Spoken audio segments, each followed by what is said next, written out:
Olá! Hoje a gente vai mergulhar nos primeiros 3 capítulos de Deuteronômio. E olha, isso aqui não é só uma retrospectiva, um previously on. É a história de uma nação inteira, ali, na beirada de uma promessa, recebendo do seu líder uma última e poderosa aula sobre fé, sobre fracasso e sobre liderança. Vamos começar?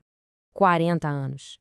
Para pensar um pouquinho nisso. É uma geração inteira que nasceu e morreu no deserto. É um tempo incrivelmente longo para uma jornada só. E agora vem a parte que deixa tudo ainda mais chocante.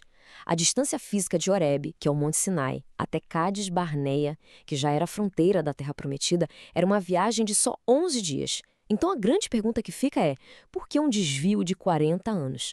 O que aconteceu? Para a gente entender essa história, vamos dividi-la em 4 partes, ok? Primeiro, vamos ver o desvio de 40 anos e o custo altíssimo que ele teve.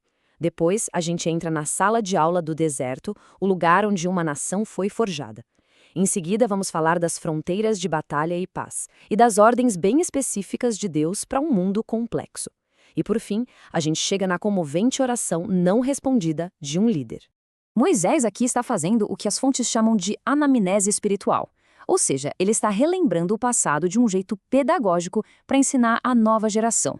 O objetivo é muito claro. Olha, não repitam os erros dos seus pais. Esse aqui foi um momento decisivo, o ponto de virada. Eles chegaram na fronteira. A missão de enviar espiões, e isso é importante, não era para decidir se eles deveriam entrar, mas sim onde deveriam entrar. Acontece que o relatório sobre gigantes e cidades com muros até o céu fez com que o medo tomasse conta de todo mundo. A ironia dessa acusação é de doer. Depois de tudo que aquele povo viu, as pragas, a travessia do Mar Vermelho, o cuidado diário no deserto, a conclusão que eles chegam é que Deus os odiava. Isso revela a real condição do coração deles. E aqui está a raiz de todo o problema. Não eram os gigantes nem as muralhas altas. Era a incredulidade. Um dos comentários descreve isso de uma forma muito poderosa. O pecado contra o remédio para o pecado. A falta de fé simplesmente os impediu de aceitar a solução que Deus já tinha providenciado. Mas olha, aqueles 40 anos não foram tempo perdido. O deserto se tornou uma grande sala de aula. O propósito de Deus, como as fontes destacam, não era só a sobrevivência, mas preparar um povo para uma vida de obediência e de serviço. Uma das primeiras lições foi sobre organização. Moisés estava sobrecarregado e aí, ouvindo o conselho do seu sogro, Jetro, ele estabeleceu um sistema de líderes. Mas presta atenção nos critérios: sabedoria, entendimento e respeito. Não tinha nada a ver com popularidade, com riqueza ou com aparência. A liderança deveria ser baseada no caráter. Ponto. No fim das contas, o deserto ensinou lições práticas e espirituais. E a principal delas talvez seja essa. Lembrar o que Deus já fez no passado fortalece a fé para o futuro, enquanto a murmuração e a rebeldia são como um veneno que cega o povo para as promessas de Deus. Ok, agora vamos avançar para a próxima fase. Conforme os israelitas se aproximavam de novo da Terra Prometida, eles receberam instruções geopolíticas muito específicas. O mundo era complexo e as ordens de Deus refletiam isso perfeitamente. Esse mapa aqui ilustra brilhantemente que o plano de Deus não era só para Israel. Ele era soberano sobre toda a região, distribuindo terras não apenas para o seu povo escolhido, mas também para outras nações, incluindo os parentes de Israel.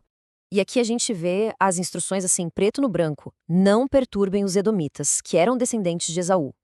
Não provoquem os moabitas ou os amonitas, descendentes de Ló. E por quê? Porque Deus também tinha dado a eles suas terras como herança. Israel devia até mesmo pagar pela comida e pela água ao passar por seus territórios. E esse ponto é crucial. As conquistas dos reinos amorreus de Sion e Og não foram invasões sem motivo. As fontes deixam claro que Israel ofereceu paz a Sion, mas ele respondeu com guerra. Og também atacou Israel. As batalhas, então, foram uma resposta defensiva, com Deus protegendo o seu povo. A jornada está quase no fim. E a história toma um rumo profundamente pessoal e comovente, focando no próprio Moisés. Pensa comigo.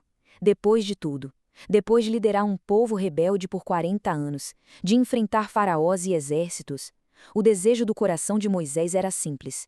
Ele só queria entrar naquela terra. A súplica dele a Deus revela uma imensa decepção pessoal. A resposta de Deus é direta, firme e final. Basta. É o momento de cortar o coração, onde a decisão divina é simplesmente irrevogável. Então por quê? As fontes sugerem algumas razões.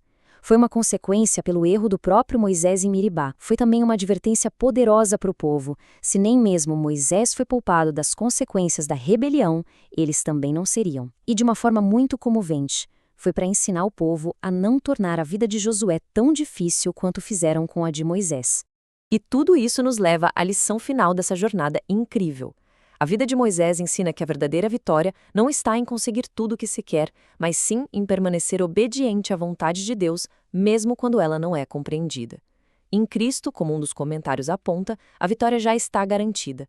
A questão que Deuteronômio deixa no ar para reflexão é: será que cremos nisso de verdade?